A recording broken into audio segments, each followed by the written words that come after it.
Hello guys, मी आलो आपल्या गावाकडच्या स्विमिंग पूल मध्ये. माझ्या गरिबीची जाणीव घेता वरच्या लोकांनी माझ्यासाठी रस्त्यावर एक सोडून मोठाले स्विमिंग पूल बनवून ठेवला. माझी हिंमत नव्हती होत म्हणून मी 90 पिऊन या स्विमिंग पूलचा आस्वाद घ्यायला आलो. या स्विमिंग पूलला गावठी भाषेमध्ये गड्डे असे म्हणतात. अनेक जण या रस्त्याने जाताना या गड्ड्यामध्ये पडले. कोणाचे हात लचकले तर कोणाचे पाय.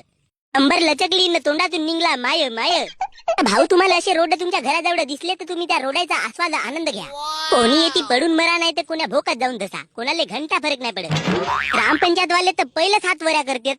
हे रोडायचे काम असेच करतात का? 4 महिने नाही झाले भौसुडीच्या रोडायला खड्डे पडून राहिले. आता या खड्ड्यामध्ये का आम्ही स्विमिंग पूल म्हणून आंघोळ धुवून का? याच्यासाठी टॅक्स देतून का आम्ही? भौसुडीच्या ठेकेदार? अबे, मी ठेकेदार नाही, इंजिनियर हो, इंजिनियर, कॉन्ट्रॅक्टर हो. भोकाशीन नाही तू कोणता तोफखान असेल. बहीण माई सरकारच्या पैशामधून दाबत्या मस्त ने हे असे रोड बनवत्या. मी का करू भाऊ? याला त्याला देता देता माझ्याकडे फक्त चड्डी घेवायला पैसे वाचते.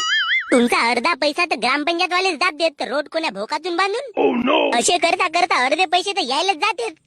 वाचल्या पैशामधून कसा आहे आपला सिमेंट गिट्टी घेऊन हे रोडाचे काम करतून भाऊ आम्ही. बिना कामाने माझे कपडे फाडून ठेवल्या.